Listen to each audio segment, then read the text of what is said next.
Hello everyone, welcome back to NNA life. So already title thumbnail మీరు చూసే వచ్చుంటారు కాబట్టి క్విక్గా ఈరోజు ఎజెండాలోకి అయితే వెళ్ళిపోదాము.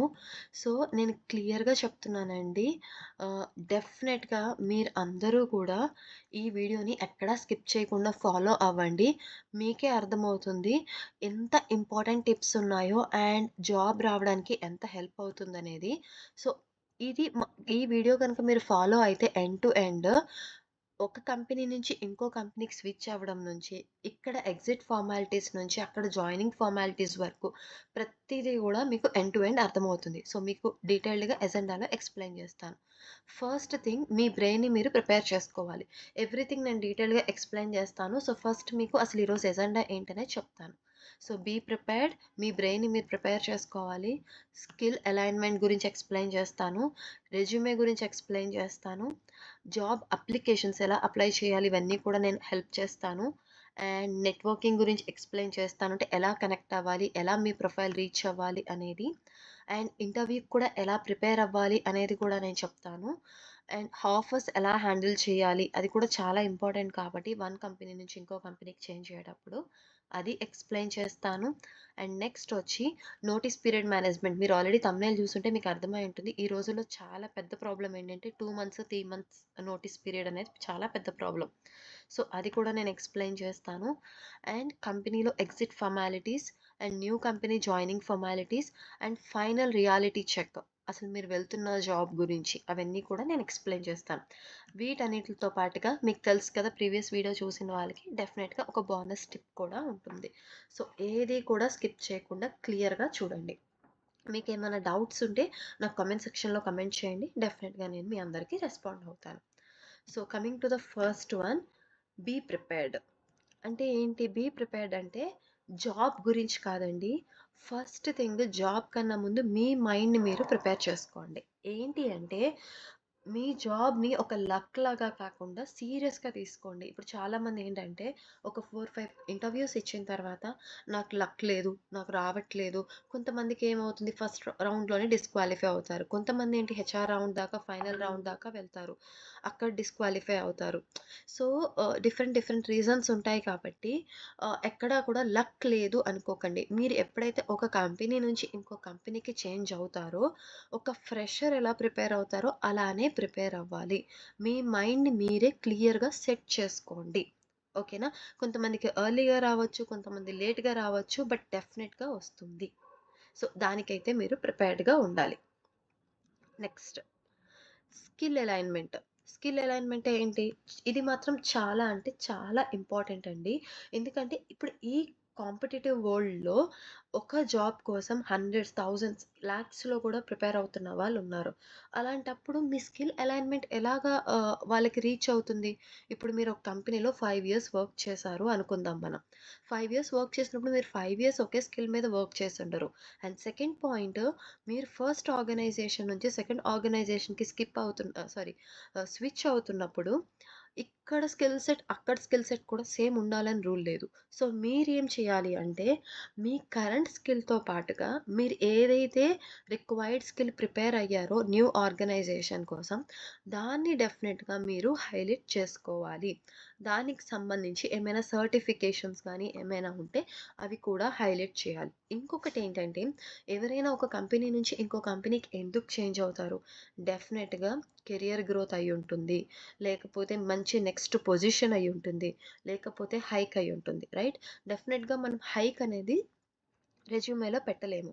సో మీరు ఏ నెక్స్ట్ పొజిషన్‌కి వెళ్తున్నారో దాని గురించి కొంచెం డీటెయిల్డ్ సమ్మరీ నీట్‌గా అది రీచ్ అయ్యేలాగా ఇంటర్వ్యూయర్‌కి, యెస్ మన స్కిల్‌కి ఏదైతే మనం చూస్తున్నామో ఇది మ్యాచ్ అవుతుంది అనుకునేలాగా మీరు క్లియర్‌గా పెట్టాలి.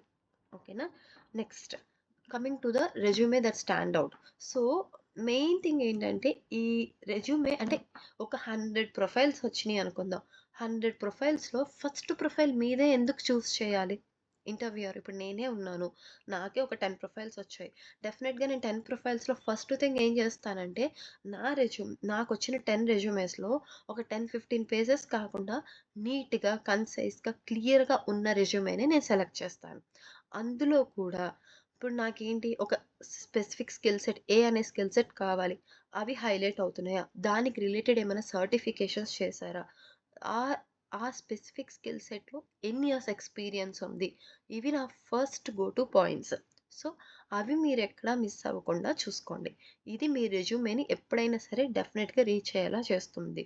మీ స్కిల్ సెట్ హైలైట్ అవ్వాలన్నాను కదా అని చెప్పి ఒక 10, 15 పేజెస్ అయితే రెజ్యూమేని పెట్టకండి. కొంతమంది 4, 5 పేజెస్ రాస్తారు. ఎవ్వరికీ అంత ఇంట్రెస్ట్ ఉండదండి. ఎందుకంటే సారీ. మీరు ఒక ఇంటర్వ్యూ ఇస్తున్నారు కాబట్టి మీ రెజ్యూమే ఒకటే. కానీ ఇంటర్వ్యూయర్ పాయింట్ ఆఫ్ వ్యూలో ఆలోచించండి. మీలాగా థౌసండ్స్‌లో, హండ్రెడ్స్‌లో, లాక్స్‌లో ఇంటర్వ్యూస్ చేస్తుంటారు. సో, అన్ని ప్రొఫైల్స్‌లో 5 పేజెస్ ఎవరు చదవరు. ఫస్ట్ పేజ్‌లోనే సెలెక్ట్ చేయాలా లేదో డిసైడ్ అయిపోతుంది. సో, మీ రెజ్యూమే చాలా ఇంపార్టెంట్. ముందు చెప్పిన స్కిల్ అలైన్‌మెంట్ టిప్స్ ప్రకారంగా మీ రెజ్యూమేని క్లియర్‌గా, నీట్‌గా చేయండి. నెక్స్ట్ ఐయామ్ సో సారీ అండి. Job applications. ఇప్పుడు మీ రెజ్యూమే బావుంది. మీ ఎక్స్‌పీరియన్స్ చాలా బావుంది. కానీ మీరు ఎలా అప్లై చేస్తున్నారో అసలు ఫస్ట్ థింగు మీరు అప్లై చేస్తున్నది ఇంటర్వ్యూయర్ వరకు రీచ్ అవుతుందా? అది మీకెలా తెలుస్తది? ఇప్పుడు ఏంటంటే ఈ మధ్య నేను చూస్తున్నాను చాలా చాలా ప్లాట్‌ఫార్మ్స్ వచ్చేస్తాయి. ఎలా అంటే ఒక పర్సన్ ఒక జాబ్‌కి అప్లై చేయడానికి రెడీగా ఉన్నారు అంటే చాలు. ఒరిజినల్ లింక్స్ కన్నా ఫేక్ లింక్స్‌తో రెడీ అయిపోతున్నారు. ఫేక్ ప్లాట్‌ఫార్మ్స్‌తో.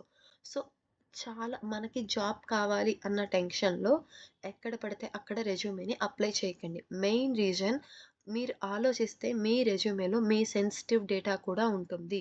మీ పర్సనల్ కాంటాక్ట్ నంబర్, మీ పర్సనల్ ఈమెయిల్ ఐడీ ఇలాంటి చాలా ఇన్ఫర్మేషన్ ఉంటుంది. అది మిస్‌యూజ్ అయ్యే ఛాన్సెస్ కూడా ఉంటది. జాబ్ రావడం పక్కన పెడితే మీ ఇన్ఫర్మేషన్ మిస్‌యూజ్ అయ్యే ఛాన్సెస్ కూడా చాలానే ఉన్నాయి. సో, అంత దూరం తీసుకువెళ్ళకండి.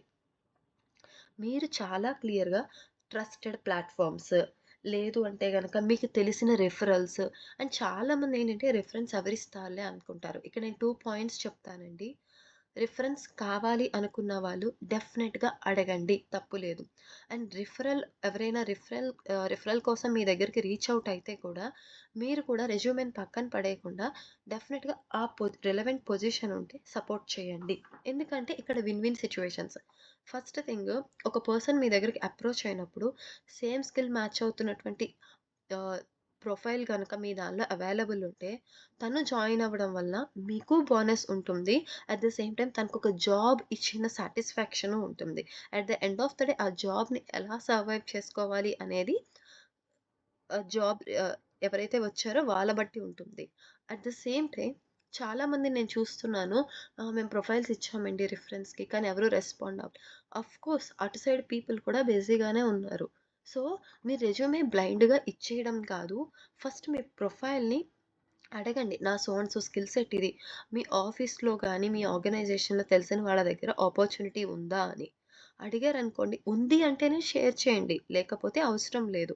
సో, ఇది బోత్ సైడ్స్ కన్సిడర్ చేయాల్సినటువంటి అవసరం. అండ్ మెయిన్ ట్రస్టెడ్ ప్లాట్‌ఫార్మ్స్ ఉంటాయి గదా! అక్కడ. అండ్ కంపెనీ కెరియర్ పేజెస్ ఉంటాయి. అక్కడ. అలాంటి ప్లేసెస్‌లో మాత్రమే మీరు అప్లై చేయండి. సెకండ్ వన్ ఎవరైనా అంటే ఫ్రెషర్స్ అయితే ఆల్రెడీ ప్రీవియస్ వీడియో చూసుంటారు కాబట్టి వాళ్ళకి తెలుసు. బట్ ఇది ఎక్స్‌పీరియన్స్‌డ్ వాళ్ళ కోసం చెప్తున్నాను. మనకేంటంటే మనకు చేతిలో జాబ్ ఉంది కదా! అన్నట్టుగా కొన్ని సార్లు and at the same time మన బిజీ లైఫ్‌లో లైట్ తీసుకుంటాం. మీరు నిజంగా జాబ్‌ని స్విచ్ అవ్వాలి అనుకుంటే, ఇది కూడా ఒక ఎడిషనల్ జాబ్ లాగా తీసుకొని ఎప్పటికప్పుడు మీ రెజ్యూమేని అప్డేట్ చేయండి. కన్సిస్టెంట్‌గా అప్లై చేయండి. డైలీ ఒక టైం ఒక 1, 2 అవర్స్ పెట్టుకోండి. రెజ్యూమేని అప్లై చేయడానికి. ఇంకొకటేంటంటే ప్రతి ఆర్గనైజేషన్ రిక్వైర్మెంట్స్ డిఫరెంట్‌గా ఉంటాయి. అఫ్‌కోర్స్ ఎక్స్‌పెక్టెడ్ రోల్ సేమ్ అయ్యుండొచ్చు. కానీ రిక్వైర్మెంట్స్ కొంచెం డిఫరెంట్‌గా ఉంటాయి. సో, మీ రెజ్యూమేని ఆ జాబ్ డిస్క్రిప్షన్‌తో ఒకసారి మ్యాచ్ చేసుకోండి. అక్కడ ఏమైనా టెక్నికల్ వర్డ్స్ కానీ, రిక్వైర్డ్ వర్డ్స్ కానీ వాళ్ళు యూజ్ చేస్తుంటే అవి మీ రెజ్యూమేకి సింక్ అయ్యేలాగా పెట్టుకోండి. అలాగన్నామని చెప్పి ఫేక్ పెట్టకండి. ఇది ఎప్పుడు అప్లికబుల్ అవుతుందంటే 2 companies same role, same skill set expect చేస్తూ ఏమైనా చిన్న చిన్న ఓర్డింగ్స్ కానీ, ఆ స్పెసిఫిక్ టెక్నికల్ వర్డ్స్ కానీ ఏమైనా చేంజ్ ఉన్నప్పుడు దానికి తగ్గట్టుగా రెజ్యూమే మ్యాచ్ అయ్యేలాగా ప్లాన్ చేసుకోండి. సో, డెఫినిట్‌గా అప్పుడు మీకు హెల్ప్ అవుతుంది. Next one networking. ఈ నెట్వర్కింగ్ అనేది చాలా అంటే చాలా ఇంపార్టెంట్ అండి. ఎందుకనంటే ఇది చాలా మంది దగ్గర నేను చూస్తున్న విషయం ఏంటంటే ఐయామ్ సో సారీ. ఒక జాబ్‌కి అప్లై చేసేసామా మనము, అయిపోయింది. కాలొచ్చిందా, అయిపోయింది. లేదా ఎవరికైనా ఇచ్చేసామా, అయిపోయింది. ఒకసారి జస్ట్ థింక్ చేయండి. జాబ్ కావాల్సింది మీకా? ఆపోజిట్ పర్సన్‌కా? ఆఫ్‌కోర్స్ ఇంటర్వ్యూయర్‌కి కూడా ఒక ఎంప్లాయీ అవసరమే. బట్ వాళ్ళకన్నా మీరు మీలాంటి వాళ్ళు 100 పీపుల్ దొరకచ్చు. రైట్? సో, మీరు ఎంత నెట్వర్కింగ్ ఇప్పుడు మీరు లింక్డ్ఇన్‌కి వెళ్లారనుకోండి, అక్కడ జాబ్స్ ఉంటాయి. అప్లై చేయగానే మీ ప్రొఫైల్ చూస్తారన్న రూల్ లేదు. కానీ మీరు చాలా జాగ్రత్తగా అబ్జర్వ్ చేస్తే కింద రిక్రూటర్ డీటెయిల్స్ కూడా ఉంటాయి.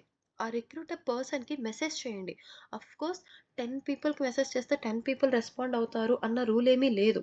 కానీ అట్‌లీస్ట్ అందులో మీకు 2, 3 పీపుల్ అయినా రెస్పాండ్ అవ్వచ్చు కదా! అండ్ మోర్ ఓవర్ ఇంకొక విషయం గుర్తుపెట్టుకోండి. మీ రెజ్యూమే గనక ఆ అటుపక్క ఇంటర్వ్యూయర్‌కి అంటే లైక్ ఈక్వల్‌గా ఇంపార్టెంట్ అనిపిస్తే మీరు మెసేజ్ చేయగానే వాళ్ళు కూడా రెస్పాండ్ అవుతారు. అలా మీరు నెట్వర్కింగ్ ద్వారా మీ ఛాన్సెస్ పెంచుకోవచ్చు. రిఫరల్స్ కూడా ఇలాగే నేను చెప్పినట్టుగా ఇందాక అలాగే నెట్వర్కింగ్ పెంచుకోండి. అండ్ ఇంకొకటి ఎవరి నుంచైనా మీకు రిక్రూటర్ నుంచి కానీ, ఎవరి నుంచైనా కాల్స్ వచ్చినప్పుడు జెన్యూన్ కాల్స్ ఒక 2, 3 డేస్ తర్వాత మీకు రెస్పాన్స్ లేకపోతే ఇట్ ఈస్ ఓకే. మీరు మళ్ళీ వాళ్ళతో ఫాలో అప్ చేయొచ్చు. ఈవెన్ ఇంటర్వ్యూ ఇచ్చిన తర్వాత కూడా మీకు ఎటువంటి రెస్పాన్స్ రాకపోతే రెస్పాన్స్ రానంత సేపు మనం రిజెక్టెడ్ అనుకోవాల్సిన అవసరం లేదు. నేనొక సింపుల్ ఎగ్జాంపుల్ చెప్తాను. నేను సెకండ్ ఆర్గనైజేషన్ నుంచి థర్డ్ ఆర్గనైజేషన్‌కి చేంజ్ అవుతున్నప్పుడు కొన్ని ఇంటర్వ్యూస్ ఇస్తాను కదా! సో, ఇంటర్వ్యూ ఇచ్చేసాను. ఫస్ట్ రౌండ్, సెకండ్ రౌండ్ కూడా అయిపోయింది. అక్కడ actually before HR round 3 rounds ఉన్నాయి. ఫస్ట్ అండ్ సెకండ్ రౌండ్స్ నాకు ఫాస్ట్‌గా రెస్పాన్స్ వచ్చింది. థర్డ్ రౌండ్ ఇచ్చిన తర్వాత నాకు రెస్పాన్స్ రాలేదు. సో, 2 డేస్ వెయిట్ చేశాను. థర్డ్ డే కూడా వెయిట్ చేశాను. ఓకే. మేబీ నేను సెలెక్ట్ అవ్వలేదేమో, లేకపోతే ముందు 2 రౌండ్స్ ఫాస్ట్‌గా వచ్చినాయి కదా అనుకున్నాను. బట్ నేననుకున్నాను బట్ నేనిచ్చిన ఇంటర్వ్యూ లెవెల్ నాకు తెలుసు. పర్సెంటేజ్ లెవెల్ అంటే ఎంత బా ఇచ్చాను అనేది కదా! So, I gave it a thought. ఒకసారి కనెక్ట్ అవ్వడంలో రాంగ్ లేదు కదా! అని చెప్పి నేను కనెక్ట్ అయ్యాను ఆ స్పెసిఫిక్ హెచ్ఆర్‌కి. సో, తను చెప్పారు నాకు, I'm so sorry, last 1 week నుంచి ఐయామ్ పర్సనల్ లీవ్‌లో ఉన్నాను. మీ ఫీడ్‌బ్యాక్ నేను బ్యాక్‌కి జాయిన్ అవ్వగానే మీకు కన్ఫర్మ్ చేసి చెప్తాను అన్నారు. అండ్ తను ఆ నెక్స్ట్ 3, 4 డేస్‌లో తను బ్యాక్‌కి వచ్చిన తర్వాత నా ఫీడ్‌బ్యాక్ పాజిటివ్ అని చెప్పి ఇమ్మీడియేట్‌గా అండ్ 1 వీక్ డిలే అయింది కాబట్టి చాలా ఫాస్ట్‌గా ప్రాసెస్ కూడా చేసి ఆఫర్ రిలీజ్ చేశారు. సో, అక్కడ ఎక్కడా కూడా ఎవరి మిస్టేక్ లేదు. బట్ ఏంటంటే ఈలోపే మీకు మీరు ఓన్ డెసిషన్స్ తీసేసుకోకుండా ఒక్కసారి ఫాలో అప్ చేయండి. కొన్నిసార్లు ఏంటంటే ఆఫ్‌కోర్స్ మీరు రిజెక్ట్ అయినప్పుడు కొంతమంది పాజిటివ్‌గా కనెక్ట్ అయ్యి చెప్తారు. సారీ మీ రెజ్యూమే ముందుకు వెళ్ళలేదు. మీ ప్రొఫైల్ సార్ట్ అవ్వలేదు అని. కొంతమంది అసలు లిఫ్ట్ చేయరు. సో, మీకు అక్కడ ఓకే. మనం మన సైడ్ నుంచి ఎంతవరకు ఎఫర్ట్స్ పెట్టగలమో అంతవరకు పెట్టాలి. సో, నెట్వర్కింగ్ అనేది చాలా అంటే చాలా ఇంపార్టెంట్.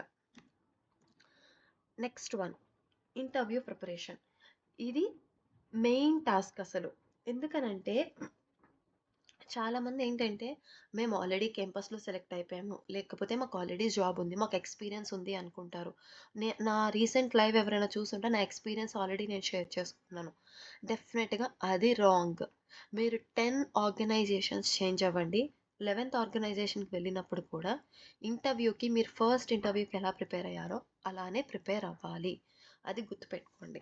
సెకండ్ పాయింట్ ఏంటంటే, మనం ఎక్స్‌పీరియన్స్‌డ్ కాబట్టి ఆబ్వియస్‌గా అపోజిట్ పర్సన్ మన నుంచి చాలా ఎక్కువ ఎక్స్‌పెక్ట్ చేస్తారు. టెక్నికల్‌తో పాటుగా మన నేచర్ ఎలా ఉంది? ఆహ్, మన మేనేజ్‌మెంట్ ఎలాగుంది? టైమ్ మేనేజ్‌మెంట్ ఎలాగుంది? టీమ్ మేనేజ్‌మెంట్ ఎలాగుంది? మన కమ్యూనికేషన్ ఎలాగుంది? మన ఐ టు ఐ కాంటాక్ట్ ఎలాగుంది? మనం ఫేక్ చెప్తున్నామా? మనకు నిజంగానే ఎక్స్‌పీరియన్స్ ఉందా? ఇలా చాలా ఉంటాయి. సో, ఇందులో ఏది కూడా మీరు స్కిప్ చేయకూడదు. ఇవన్నీ చాలా జాగ్రత్తగా ప్రిపేర్డ్‌గా ఉండండి. మీ టెక్నికల్ స్కిల్స్‌తో పాటు. ఇక్కడ ఇంకొక చిన్న టిప్ చెప్తాను నేను మీ అందరికీ కూడాను. మీకు ఏ ఆర్గనైజేషన్ నుంచైతే ఇంటర్వ్యూ కాల్ వస్తుందో, ఈవెన్ ఎక్స్‌పీరియన్స్‌డ్ అయినా కూడా ఆర్గనైజేషన్ గురించి కొంచెం ప్రిపేర్ అయ్యి ఉండండి.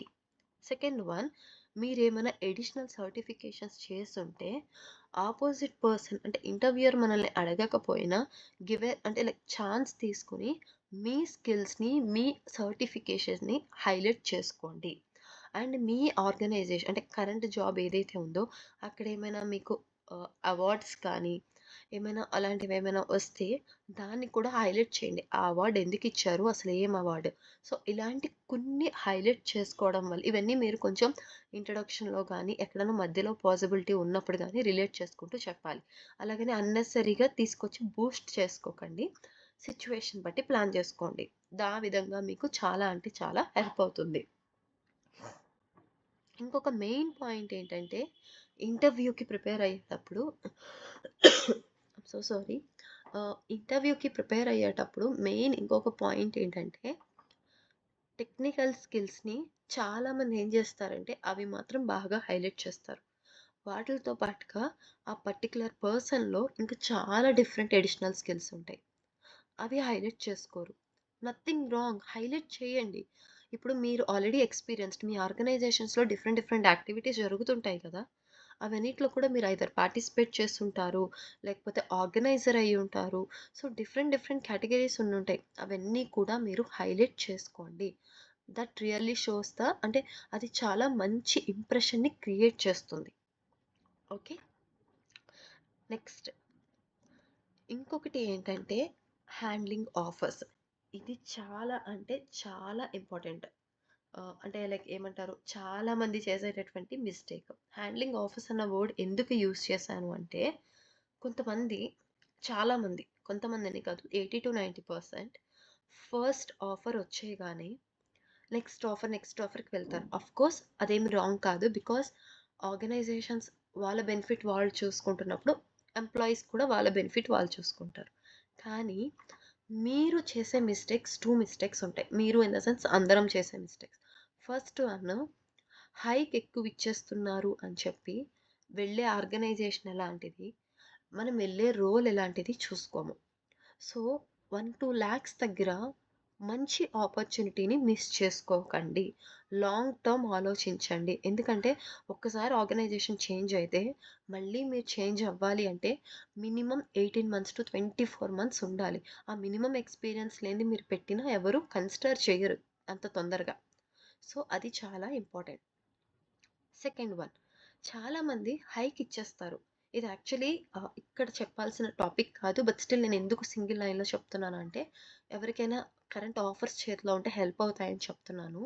మీరు హైక్ కన్నా బేసిక్ పే చూసుకోండి. మీ దగ్గర 4 ఆఫర్స్ ఉంటే ఏలో 10%, బిలో 20%, సిలో 30, డిలో 40 బేసిక్ పే ఉందనుకోండి. కింద ఓవరాల్‌గా తక్కువున్నా కానీ బేసిక్ పేని కన్సిడర్ చేయండి. అలాగని తక్కువ ప్యాకేజ్‌కి వెళ్ళమని నేను చెప్పను. ఎక్కడైతే మీకు సీటీసీ ఎక్కువ ఇచ్చుంటారో ఆ ఆర్గనైజేషన్ హెచ్ఆర్‌తో నెగోషియేట్ చేయడానికి ట్రై చేయండి. వేరే ఏవో అడిషనల్ బోనస్ అని ఏవో పెట్టుంటారు కదా! అవి బేసిక్ పేకి చేంజ్ చేయమని రిక్వెస్ట్ చేయడానికి ట్రై చేయండి. చాలా జాగ్రత్తగా బేసిక్ పే అనేది మీకు ఇంపార్టెంట్. ఎందుకంటే అదర్ కాంపౌండ్స్ డిపెండ్స్. కానీ బేసిక్ పే డెఫినిట్‌గా ఎవ్రీ మంత్ మీ అకౌంట్‌లోకొస్తుంది. ఆఫ్‌కోర్స్ పీఎఫ్ అవన్నీ ఉంటాయి. But that is your main important package. So, offer అనేది చాలా జాగ్రత్తగా మీరు మేనేజ్ చేసుకోవాలి. Next notice period management. ఇది అన్నిటికన్నా చాలా అంటే చాలా టఫెస్ట్ సిట్యుయేషన్ కరెంట్ వరల్డ్‌లో. కానీ నేను నా పర్సనల్ ఎక్స్‌పీరియన్స్‌తో చెప్తున్నాను. నేను స్విచ్ అయిన 4-5 ఆర్గనైజేషన్స్‌లో ఒక కంపెనీ 2 మంత్స్, అన్ని కంపెనీస్ 3 మంత్స్. ఇందులో ఒక కంపెనీ తప్ప మిగిలిన అన్ని కంపెనీస్ నేను 3 మంత్స్ నోటీస్ పీరియడ్ సర్వ్ చేశాను. ఈవెన్ అదర్ కంపెనీ కూడా 1½ మంత్ సర్వ్ చేశాను. 1½ మంత్ బైఔట్ ఇచ్చాను. సో, బైఔట్ ఏంటనేది నేను ముందు ఎక్స్‌ప్లెయిన్ చేసే ముందు ఫస్ట్ థింగ్, మీకు జాబ్ వచ్చేయాలి అన్న కంగారులో ఫేక్ నోటీస్ పీరియడ్ ఇవ్వకండి. క్లియర్ కట్‌గా 90 డేసా? నాకు తెలుసు ఇమ్మీడియేట్‌గా కాల్స్ రావు. బట్ మీరు కన్సిస్టెంట్‌గా అప్లై చేసినప్పుడు అక్కడ ఆపోజిట్ ఆర్గనైజేషన్స్ కూడా అంతే నోటీస్ పీరియడ్ మెయింటైన్ చేస్తున్నాయి. కొన్ని సార్లు అర్థమవుతుంది డిఫరెంట్ రోల్స్. బట్ డెఫినిట్‌గా ఆపర్చునిటీ ఉంటుంది. కానీ ఇక్కడ మీరు ఎలా హెచ్ఆర్ గాని, ఇంటర్వ్యూయర్ మైండ్‌లో పడొచ్చు అంటే, నా ఆర్గనైజేషన్‌లో నేను క్రిటికల్ ఎంప్లాయీని. నా notice period 90 days. I have a good connect with my managers. ఎందుకంటే నా వర్క్ ఎప్పుడూ కూడా చాలా నెక్స్ట్ లెవెల్‌లో ఉండేది. దానికి అవార్డ్స్ కూడా వచ్చాయి. సో, నేను మాక్సిమం నా సైడ్ నుంచి మొత్తం నాలెడ్జ్ ట్రాన్స్‌ఫర్ చేసి యాజ్ ఎర్లీ యాజ్ పాసిబుల్ రావడానికి ట్రై చేస్తాను. ఫేక్ ప్రామిస్ చేయను. బట్ నా సైడ్ నుంచి చేస్తాను.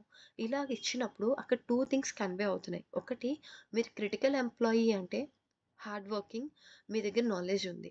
సెకండ్ వన్, మీరు జెన్యూన్‌గా ఇది చెప్పి నాలెడ్జ్ ట్రాన్స్‌ఫర్ చేసి యాజ్ ఎర్లీ యాజ్ పాసిబుల్ వస్తాను అని చెప్పింది వాళ్ళ మైండ్‌లో పడుతుంది. This is one way. Second way, నిజంగా ఒక కంపెనీ గనక ఒక పర్సన్‌ని ఎమర్జెన్సీ అంటే లైక్ ఇమ్మీడియేట్‌గా 1 మంత్‌లో తీసుకోవాలి అంటే వాళ్ళు బైఔట్ ఆప్షన్ ఇస్తారు. ఇది నాకే పర్సనల్‌గా జరిగింది.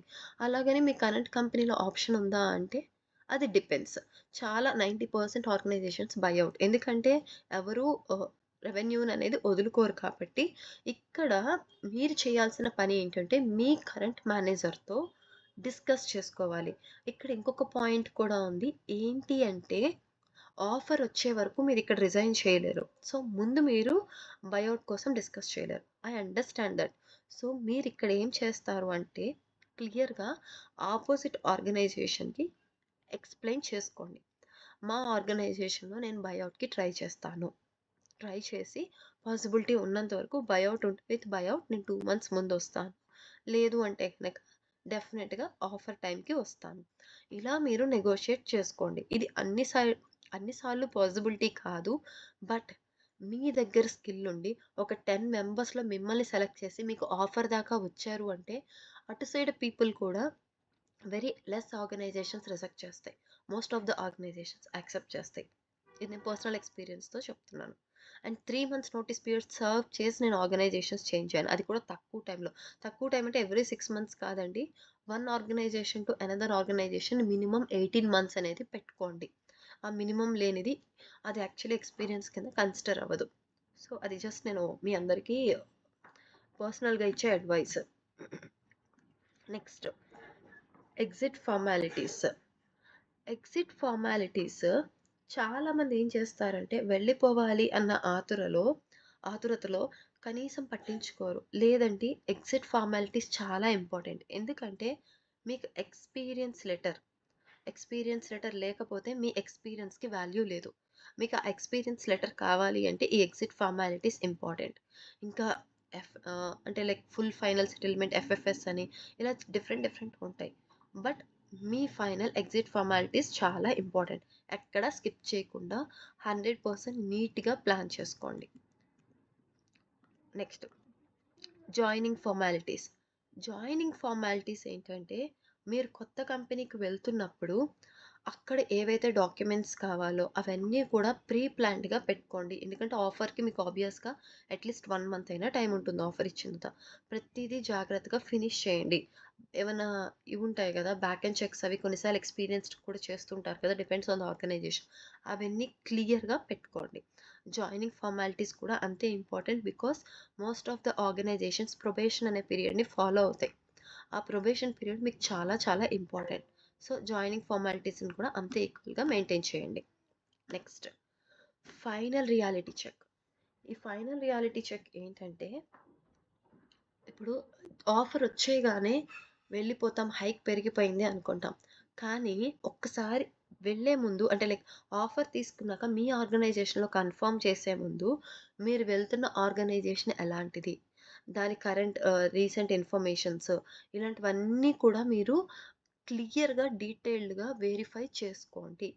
ఎందుకంటే ఇక్కడి నుంచి వెళ్ళిపోవాలి అన్న కంగారులో అక్కడ రాంగ్ కంపెనీకి వెళ్తే మొత్తం ఫ్యూచరే స్ట్రక్ అయిపోతుంది. సో, ఆ పని ఎప్పుడు చేయకండి.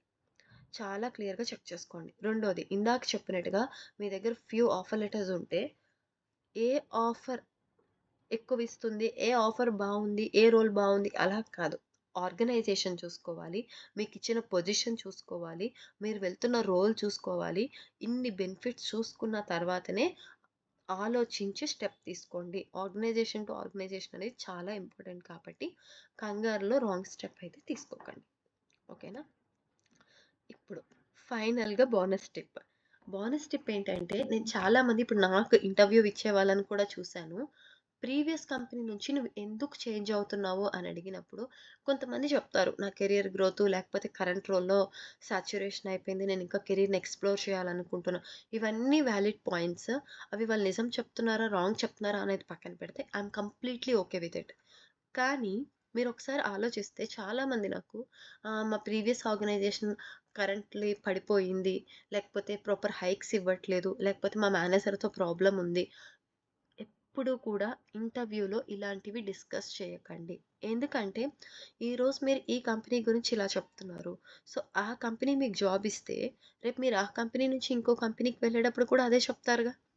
So, interviewer already negative feedback ఇస్తున్న పర్సన్‌ని ఎలా కన్సిడర్ చేస్తారనుకుంటున్నారు? డెఫినెట్‌గా చెయ్యరు కదా!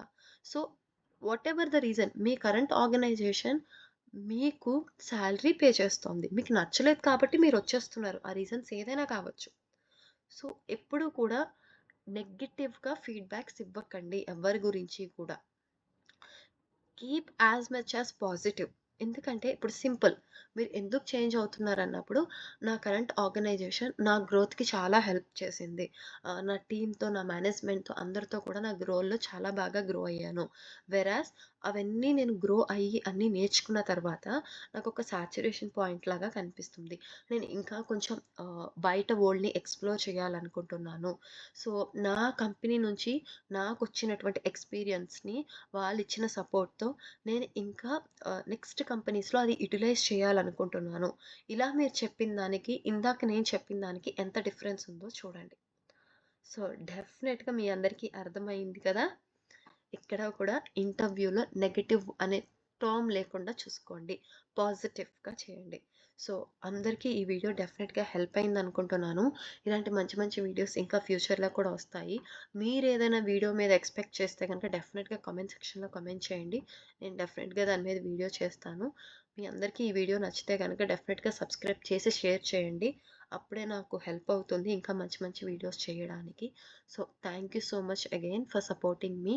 And once again, please take care, everyone. All the very best. Bye bye.